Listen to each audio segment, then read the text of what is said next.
when Al jumps on, he'll jump in, okay? So again, I want to welcome everyone. Like I said, fantastic program this morning. There will be others jumping on. But Luisa, I just want to let you know that the report that you gave last month was so intense that people are still talking about it. So thank you, thank you, thank you. And before I let you jump in, I see Ethel, do you have a question? I see you have your hand raised. Yes, no? Okay, so we're gonna go to our COVID report, and when Al comes on, Al will jump in and do what he normally does. So I'm gonna turn it over to you, ma'am. Thank you, and good morning, everybody. Unfortunately, I wish I had better news, in relation to last month's report, but the patterns that we continue to see are the same. We are continuing to have a significant increase in cases, unfortunately. We are seeing those increases mostly amongst those that are unvaccinated at this point. I have a picture I would love to just share.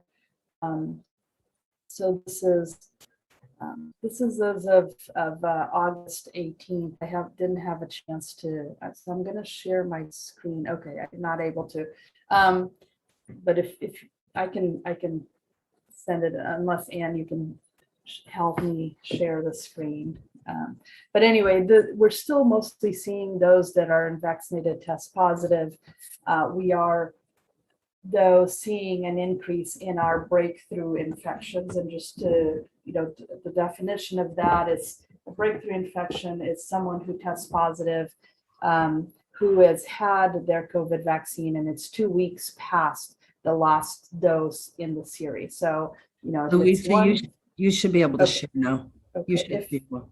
If it is one, a 1-dose vaccine, that would be the one.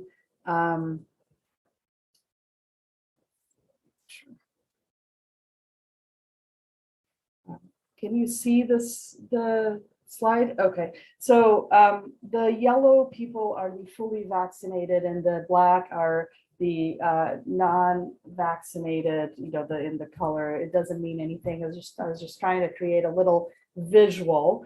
Well, this is between June 13th and August 18th, which was the date that I created this. I haven't been able to update. We had over 2,000 cases diagnosed. So that, about a couple months. And that is a huge increase from where we had been in May and April and May. The numbers have been going down. 138 hospitalized cases, and you can see that the large majority of cases that have been hospitalized are those that are unvaccinated, as well as in ICU admissions. In Minneapolis, we haven't had as many deaths. So, one of the deaths was to someone who was fully vaccinated, but there was someone who was older and had underlying conditions, which puts them at higher risk for complications, even when fully vaccinated. You can see that the median age for unvaccinated hospitalized cases is 30 years old, compared to 58 for those that are fully vaccinated. So we are seeing the more, for those that are fully vaccinated, we're seeing those more severe outcomes being amongst our older cases, our seniors, and 50% of those that were fully vaccinated and hospitalized had an underlying condition, compared to 18% of those that were not fully vaccinated. So the vaccine, it's doing its job. It is protecting those people that are mostly healthy and from severe disease, even if they get a positive result. Unfortunately, it is not, it's not the same for those that are unvaccinated. So we've made some progress in vaccination. We've it's slow but steady, at least, is what I like to say. It's not, we're not seeing huge jumps in percentages in terms of where we are in the vaccination. I sure wish we were moving quicker in terms of getting, especially our most impacted communities, vaccinated, but we are making some progress, and we are working as school is going back into place. We had a vaccination clinic yesterday at Washburn High School at Welcome Back Night. We're working with North High and Patrick Henry and South to try to hold vaccination clinics at those sites as well. And we are continuing to work with Minneapolis Public Schools to develop their, to work with in their contact tracing and ensuring that everyone that is exposed or tests positive gets the correct information and is provided with resources for testing and for vaccination. So we're seeing increases. Delta variant is no longer, the new thing. It's basically the thing. 99.5% of cases that are diagnosed in Minnesota are Delta variant cases. So it is much more transmissible. And we just need to be more vigilant. And we need to encourage those that are not vaccinated to get that vaccine, because it does protect against the severe outcomes, even if we are having breakthrough infections. And I know that, again, I say this all the time, it's not consolation for someone who's a breakthrough infection when I say they're rare.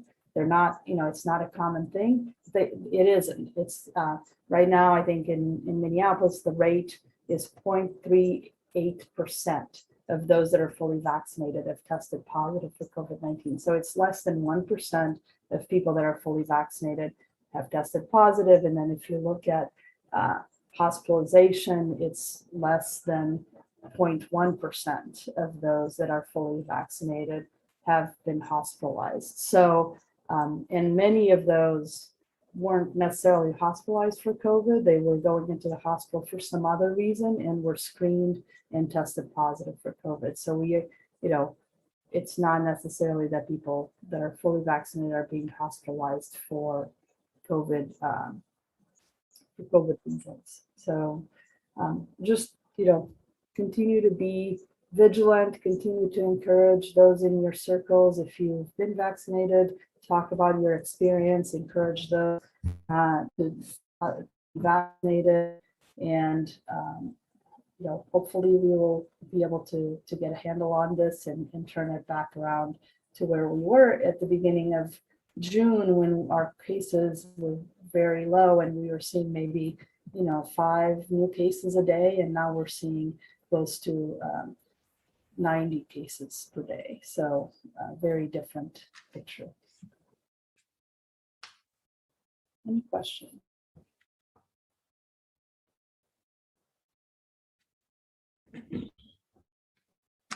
Thank you. I just wanted to say thank you to Luisa. I reach out to her every month, sometimes late, and she always says, I'll be there, and here she is. So Luisa, your information is very, very helpful and important. So thank you for being with us once a month at the huddle. It makes a difference. Thank you. I'm very happy to be here. Does anyone have any questions for Luisa before I turn it over to Al? I do have one question with regards to the kids being vaccinated going back to school. Is this a mandate for all kids to get this vaccination right now at this particular time? Because I know that there are some parents still hesitant about getting the shot. It is not. So COVID-19 is not amongst the required vaccines for going back to school. Right now, only those 12 and older can get the vaccine. So it is not yet approved for 5 to 11. There's a hope that will come later in the fall, sometime November, December is what we've heard, but it keeps shifting. But at this point, it is not part of the required vaccinations. We are, also encouraging families and kids to catch up on the required vaccinations, though, because one of the side effects, unfortunate side effects of COVID and people putting off seeking care is that kids fell further behind with their immunizations. And so as Tessa was saying, it is really important to have kids catch up. And so there are other vaccinations that are required, but COVID-19 is not one of them at this time. If I can just add two things. I just looked at the data for our zip codes, and the 55411 and 55412 for children's vaccinations are sitting around. So not COVID, but for like your MMR and measles and those things, is sitting about 50% of kids who have what they should have by now at this age. So it certainly is a big deal in our zip codes. And then I also just wanted to add that we've gotten some different resources from the county and state that if we do vaccination events, we can give out the $50 or $100 gift cards for the shots. And so instead of people having to go online and register, we can just give out gift cards. So that's another thing that's happening. Thank you, Mr. L. Good morning, everyone. Apologies, my technology failed me today. I think somebody switched my account to dial-up, and it was really slow trying to get on, but I'm glad I'm here now. And thanks to Luisa and everyone else so far. Let's move the agenda. We want to continue now with the safety report. Bill Magnuson and other colleagues from the 4th Precinct are here. Bill, good morning. Morning, sir. So for the month of August for the Hawthorne were Part 1 crimes. There was 2 homicides, 4 rapes, 4 robberies, 21 aggravated assaults, 2 burglaries, 13 thefts, 10 auto thefts, and there was 1 arson for a total of 57 Part 1 crimes. And that was slightly up from July where we had 41. And so I checked the data and that's like what I thought. So we kind of like increased 50% in our aggravated assaults. And that's due to ongoing conflict with 2, groups that we refer to as the highs and lows. So, and that's what the increase was. And that's probably the result of the 2 homicides as well. So that's what happened in August. And we're working hard to try to solve those crimes, and then also working hard to try to combat some of that stuff. So does anybody have any questions? Any questions? Somebody's hand is up. Andrew, was it your hand up or what? Okay, maybe it's my hand. Okay, any questions, anyone? Okay, thank you. Next on the agenda is Diana, I think, with the honoring the work and contributions of dedicated community leaders. Okay, so Andrew is going to put the first recipient plaque up, and I'm going to tell you a little bit about this person. And he's not here with us today, unfortunately, but we still going to honor him. Andrew. He's going to share this plaque with you. And while he's doing that, I'll tell you a little bit about this man. I remember him when my daughter was at Hall School. So that's how long I've been knowing him, almost 30 years. And it's interesting that most of the good officers are still around, and those are the ones that's moving up, because the 2 people that we're honoring today, they're people of color. They're people that most don't want to give a chance, but they're fighters. So that's what I like about them. And so we worked on various projects together, him and I, and, we've laughed together, cried together. So I'm proud to say that Hawthorne Huddle and the Youth Coordinating Board is proud to honor Chief Arredondo today. So I think we all need to give him a round of applause, because he's gone to bat for us, you guys, and he's still fighting for us. And I'm going to stick with this brother. So he has his plaque. I'm hoping he's enjoying his vacation. And that's our first recipient. The next recipient, man, y'all just don't know. Andrew, can you put this plaque up for us, please? Because I just want you to put the plaque up real quick, and then you're going to take it away, because we all need to see his face while I'm talking about it. You going to share the plaque, Andrew?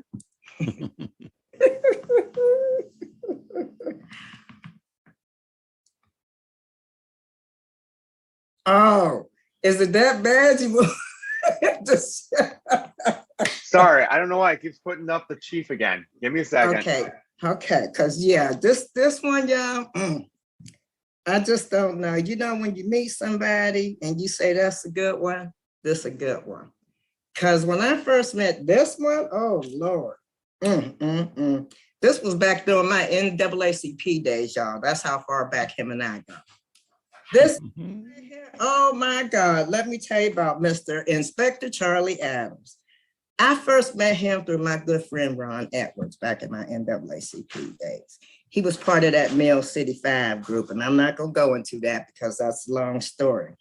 But you know, I can say Spike Moss said it best about this man right here. He's good at what he do. He care about what he do, respect what he does, and he's from the North Side. So he's a hometown. And you know, I'm gonna be honest. When I seen this man on the first 48, I was like, oh Lord, this is somebody right here. He can't go nowhere. You go from a sergeant, from a commander, from a detective to an inspector. This brother got it going on right here. So I'm proud. And I mean, I can't say enough about him. He's taught my kids, he's taught my grandkids. So I'm proud to know him. Let's give Inspector Charlie Adams a round of applause and hear some words from him.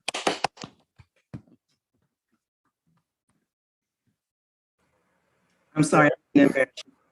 I appreciate it.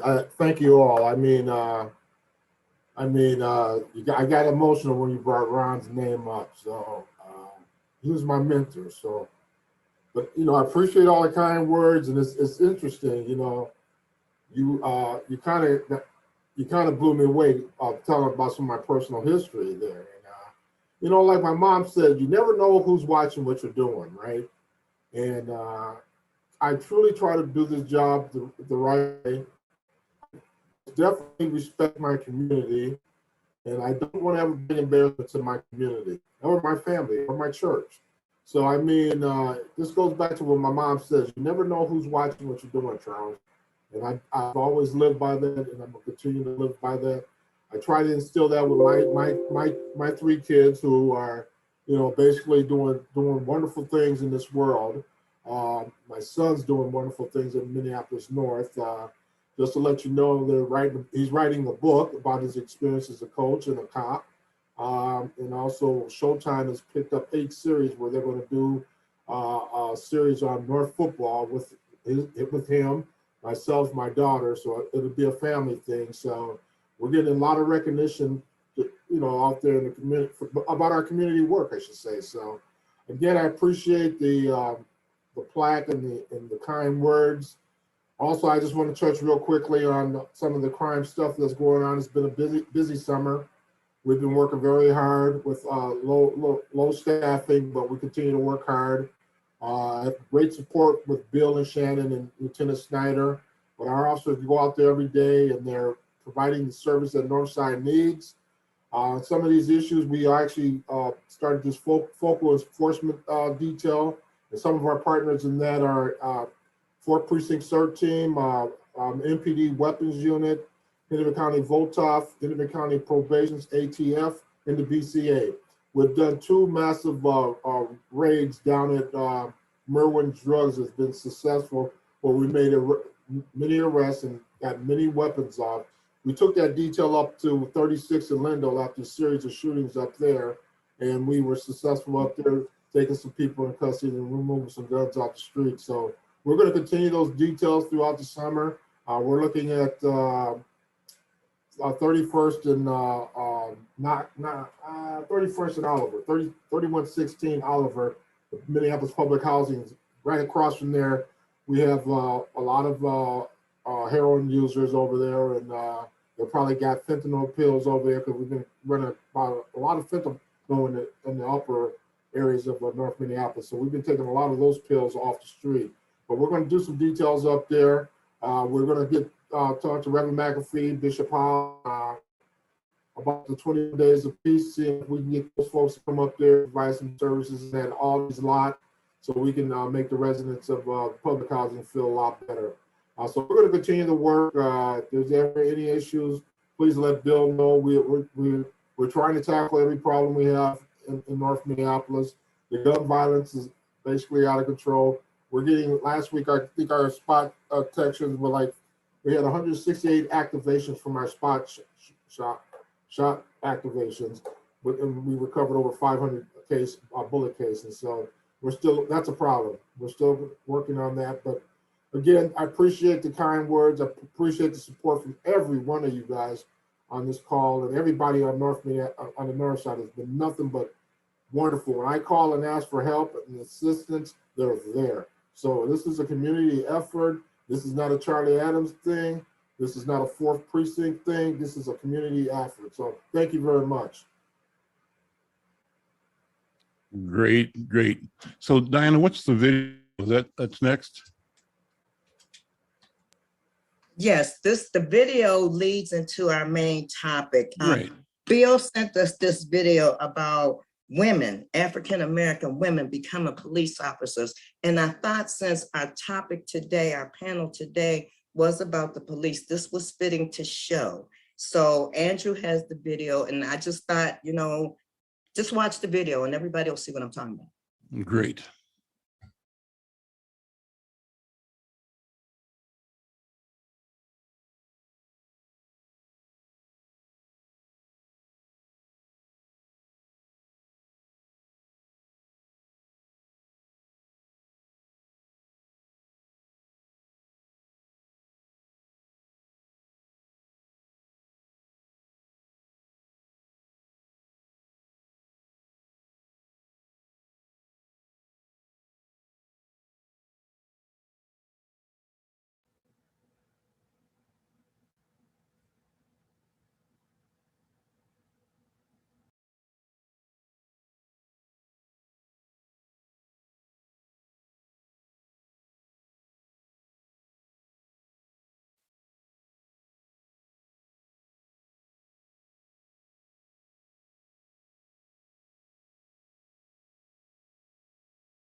Well, we didn't have audio. Andrew, was that it?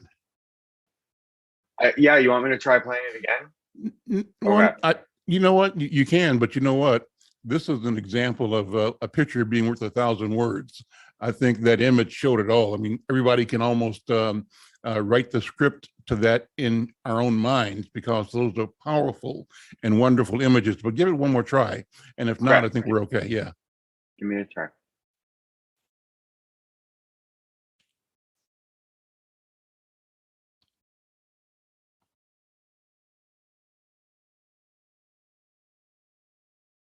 No audio?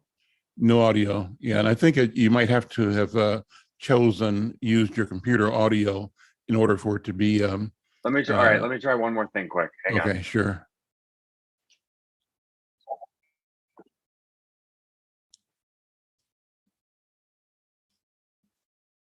There we go.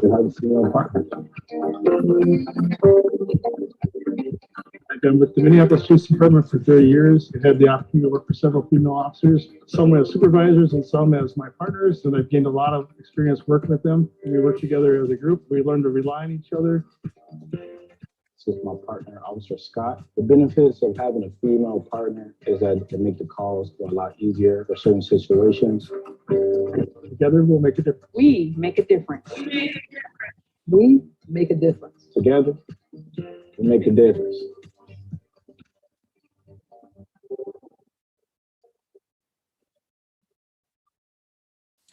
That is absolutely awesome.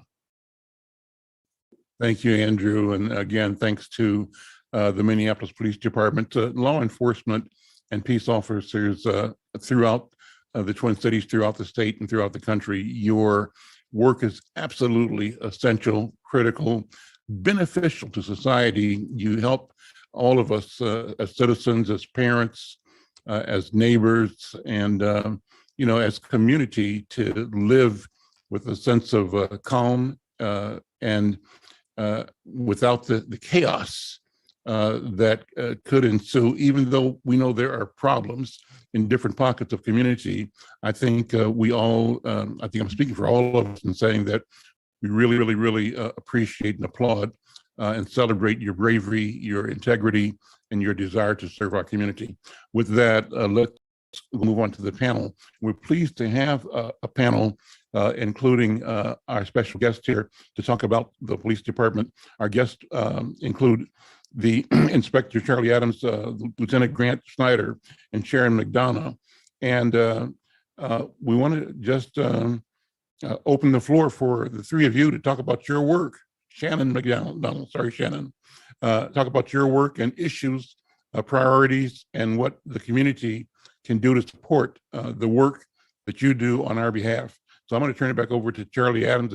Charlie, you can begin and bring your team in the way you want to. Thank you, Al. I appreciate it. So, you know, like I said, I highlighted some of the things that we've been doing in North Minneapolis. You know, but this whole, I talked about the 21 Days of Peace, which has been very successful for us, where I met with Reverend McAfee and some other Black ministers, and they wanted to do something. So I enlisted a couple of hot spots in North Minneapolis, and a couple of hot spots from 36 Penn, 36 in Lindale, Warren and Logan, and Broadway and Lindale. They did, they have community folks, a lot of folks from their church groups, a lot of our boots on the ground, We Push for Peace, Trey Pollard's folks, Lisa Clemens' Mother's Love group, and they went in those areas and they basically kind of took over. They were offering services to them. They were doing counseling, doing spiritual advice to them. One interesting story over on 36 in Lindale, Reverend Heron and his wife took over that area with their folks, and some young man approached him and started getting out of line with Pastor Heron's wife. She basically had to be the mama to that young man and told him what he ain't gonna say, got on him. The very next day, that young man came back, apologized, and said he was raised better than that. Wow. That was great. And so they were successful over there, reducing a lot of the violence that we had going on, a lot of the drug activity that was going on, and they were there and they were feeding community too. So, you know, that was real successful. We actually met at Bishop Howell's church several weeks ago, and I gave the stats on those areas, and there was a significant reduction in violence in those areas because those groups were there. So, as I said again, that was a community effort, right? You know, we're dealing with our new hotspots, probably, like I said, that 31st and Oliver area is going to be a new hotspot, but also 11th and Knox. And I know that's not in your guys' area, but everything that affects the lower end of North Minneapolis comes up into the upper end of North Minneapolis. And the reason why I said 11th and Knox has been notorious for people who are addicted hanging out in front of a burnt out house, right? This home has been burnt out for many years, right? Nobody has been able to go in there and get that removed. With the help of Bill Magnuson and others, CPED and other cities, we were able to get that place condemned. We have to wait for 120 days for the guy to come back and say if he can repair it, but I don't think he can repair it for the amount that it's going to cost him. It just doesn't make any sense. But I think we're successful getting that removed. We need to work on the addiction problem. And as I tell folks, that's not a law enforcement problem or issue because we don't have the capability of working with addiction. I need to get services out there. I've got several groups that have services out there to deal with those folks. I've talked to Hospitality House. Reverend Hunter has a relationship with the Salvation Army.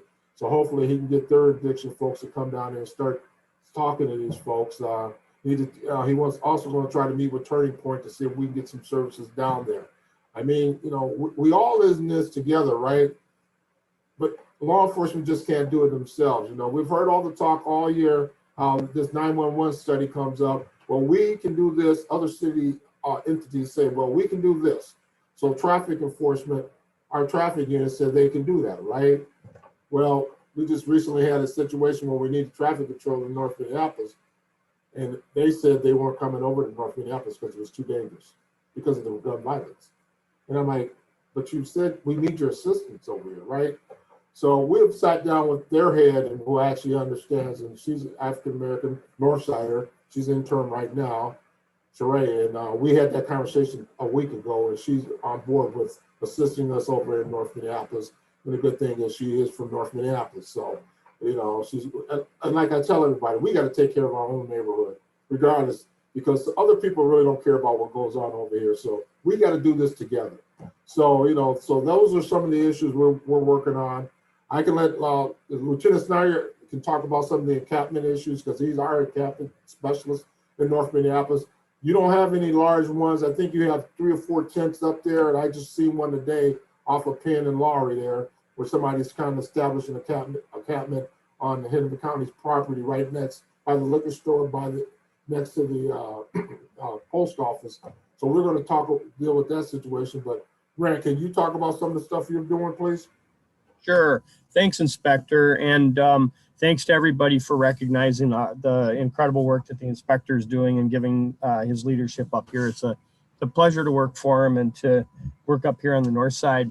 The encampment issues continue to, you know, sort of hound not only this community, but communities all around the country. And there's a number of reasons for that.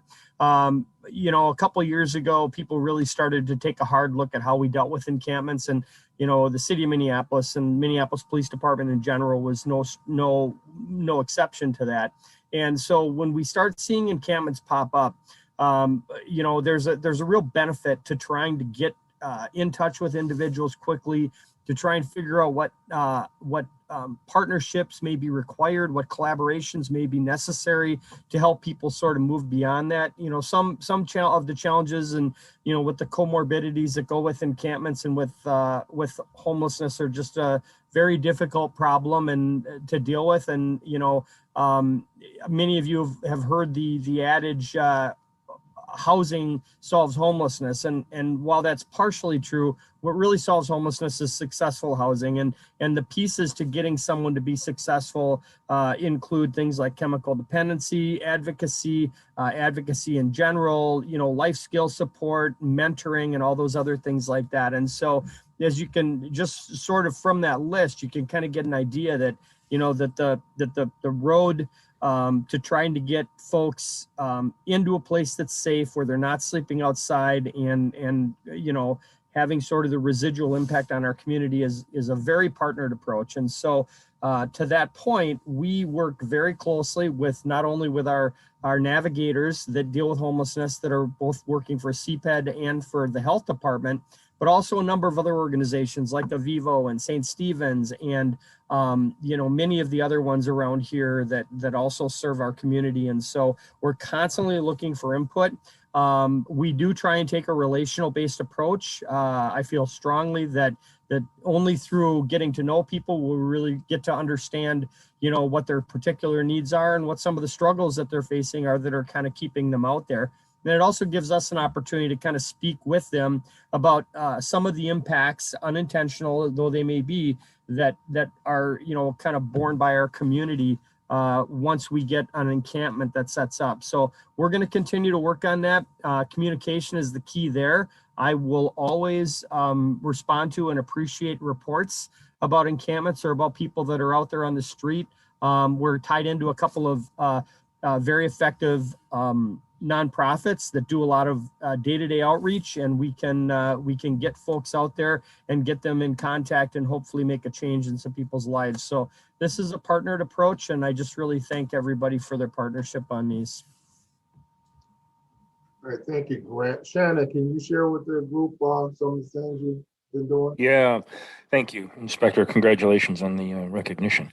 Like a lot of people know, excuse me, Bill and I are kind of we're the crime prevention specialists, kind of one of the first touch points for folks in the community to come and let us know of issues and concerns that they have. And to Grant or Lieutenant Snyder and Inspector Adams' point, it is a real collaboration there in the 4th Precinct with all of us working and trying to build relationships and bringing in all the resources we can to, you know, make things significantly better, you know, working on livability issues to bring peace and tranquility up there to the north side, just like it is in any other part of the city. So it's a real pleasure to be able to work with folks who are, you know, kind of rowing the boat in the same direction and just trying to make a difference up there, you know, one day at a time, you know, one issue at a time, and, you know, we're using all the resources that we have. So that's what I can say about that.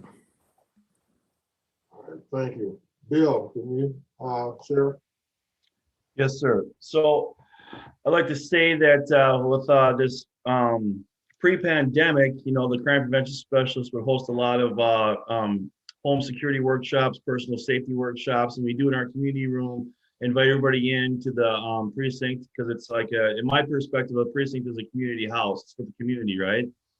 But, to the pandemic, we weren't able to do that. And so what happens now since Shannon came on board is that we've kind of to adapt because certain situations with the pandemic and everything like that. So myself and Shannon this past year have done online workshops for the communities. We did a block leader training for the Willard Hay neighborhood.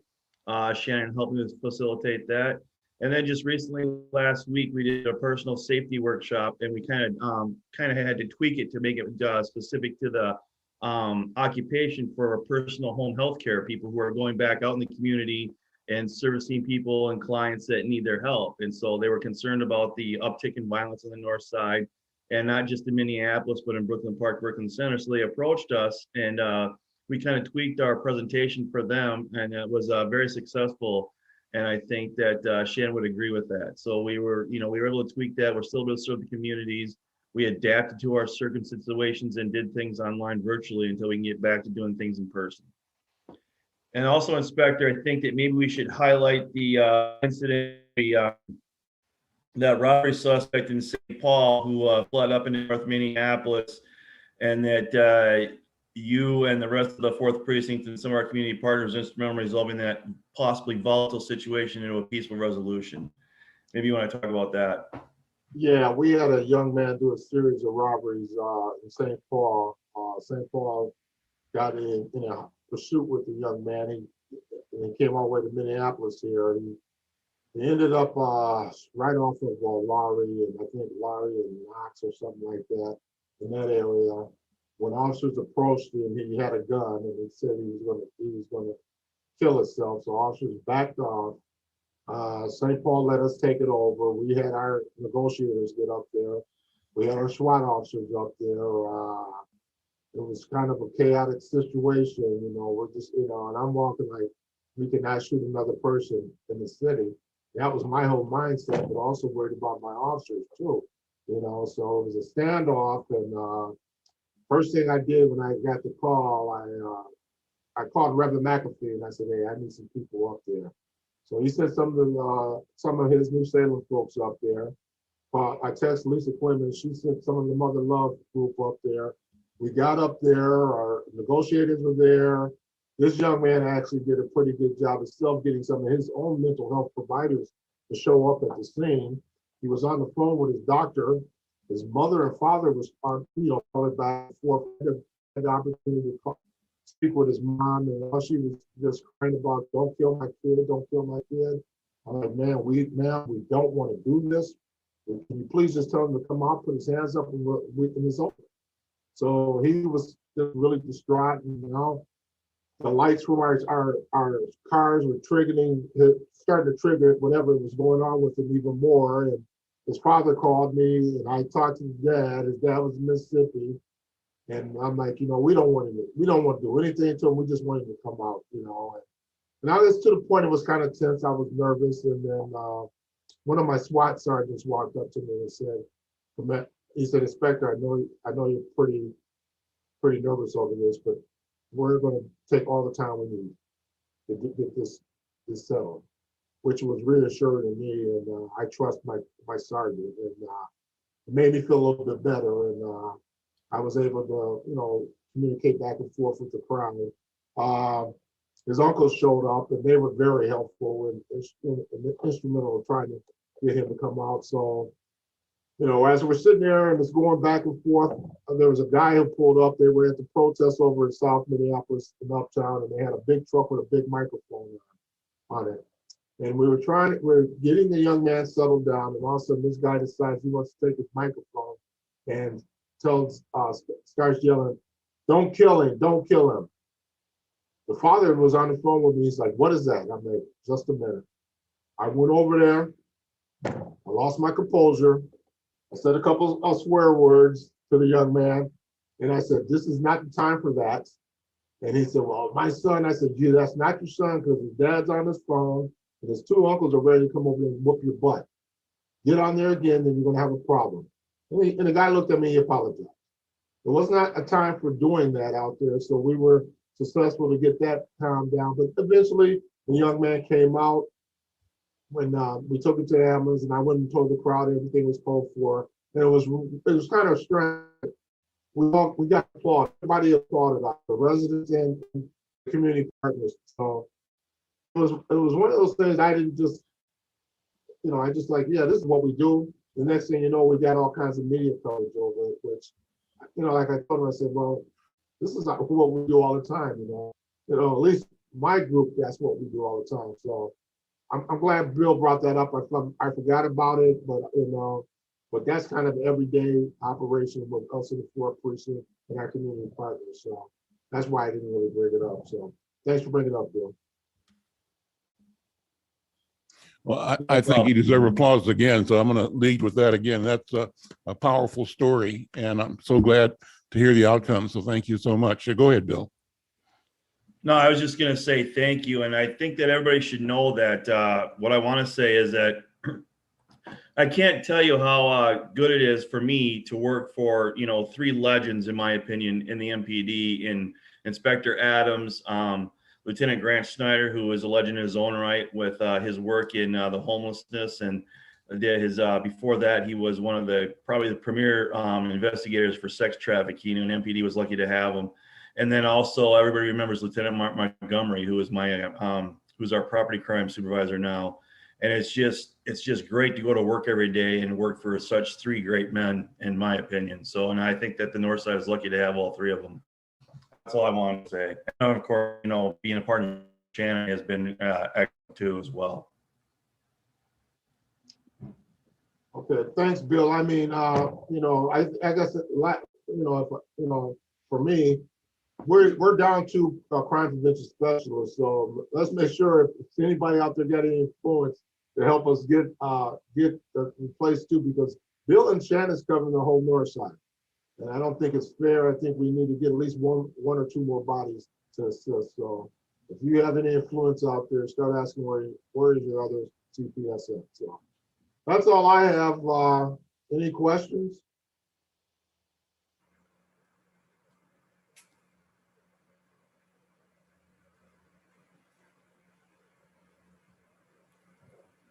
I think that we lose Al. Does anyone have any questions for either one of these 4 gentlemen? You can come back to the regular screen now, Andrew.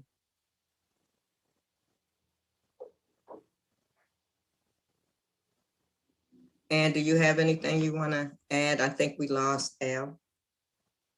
I don't have anything. We did lose Al. I was just looking at the participants list and he's not here. So okay, so he must have dropped off. Yeah.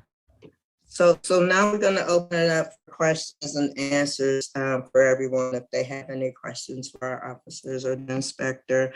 I know a lot of concern is based on, the kids' safety going back into school, now that they have taken the officers out of the schools and, and then again, especially along with the pandemic. And then, we also got to think of the fact we got to keep our officers safe too, because we have this stuff going on out here. So I don't know. I can respond to the schools. I met with both principals last year and, try to come up with a plan because officers are not allowed in the schools. And, it's tough with staffing. Our staffing is really low. I think we're at 610 right now. We started last year, beginning here at 840. We're down to 610.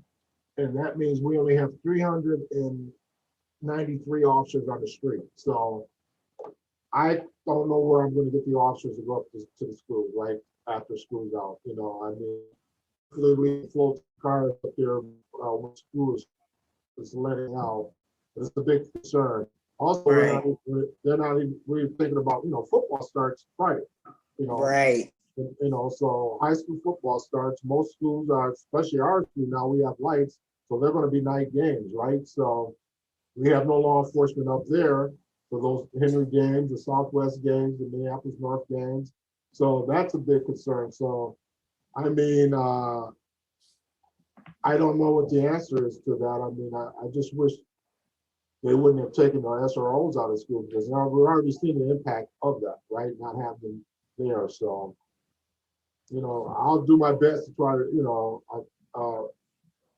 to make sure it's safe around the area. But, you know, there's no guarantees that, you know, we get busy that we have to take calls in priority. So, Yeah. Inspector, I can tell you that the YCB outreach team will be at Henry this year. We're part of the whole group over there.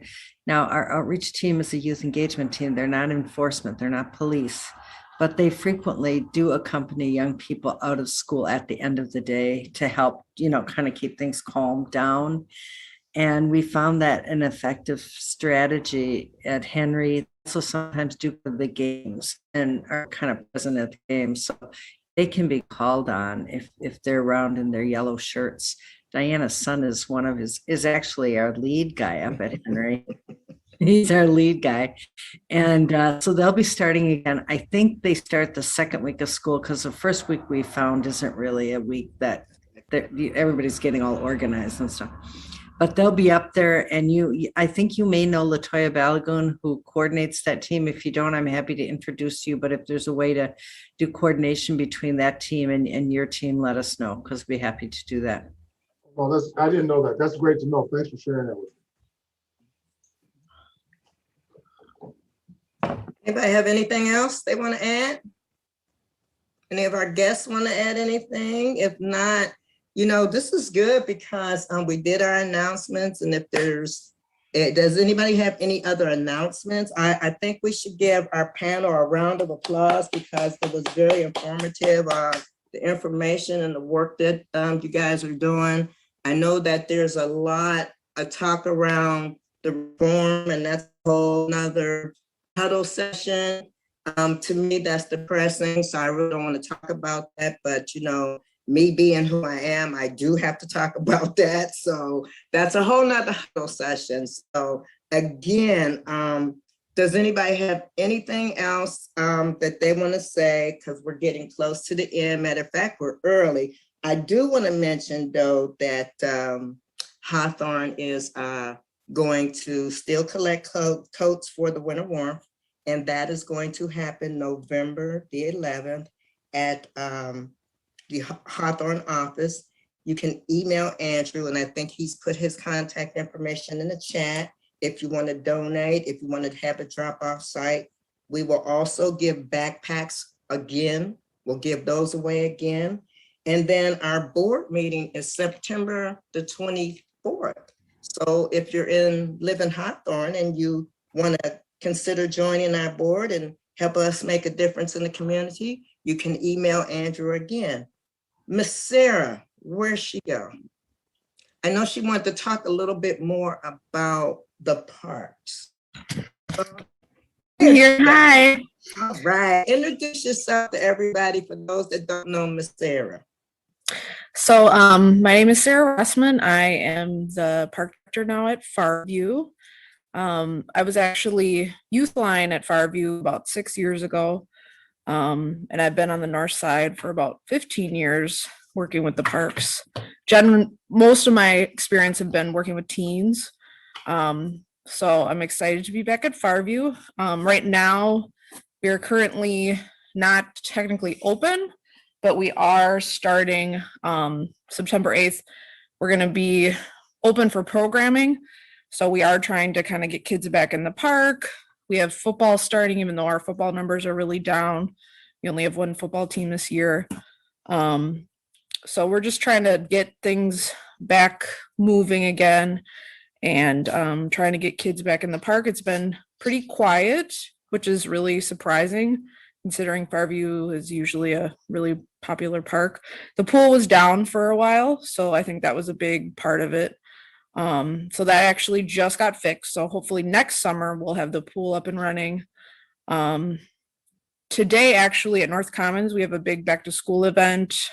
Kids are going to be able to haircuts and backpacks, and it's going to be a pretty big event. Otherwise, we're just kind of trying to bring back some programs. I personally am looking to try to start some like preschool programs and senior programs. try to get things moving again. So if there's anybody who's interested in those type of programs or any programs at all, please feel free to contact me. But yeah, I think that's about it. We've had a little bit of talking about like homeless population. We've had a little bit of that at Farview and just trying to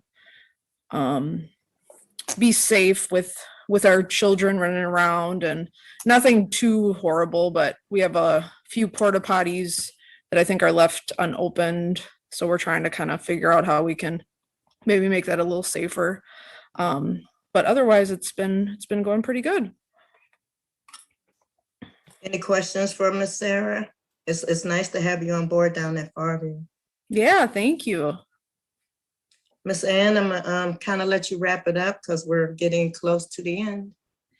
Yeah, unless anyone has anything else, I think we're finished this month. I appreciate our panel today. Thank you so much for coming and talking to us. And also Bill comes every month. I think you know that, which is great, but you should all also feel free if you want to come to let us know, because we'll make time for you anytime. And thank you to everybody else. Have a great September, and we'll see you again in October for the next huddle. Bye, everybody. Thank you.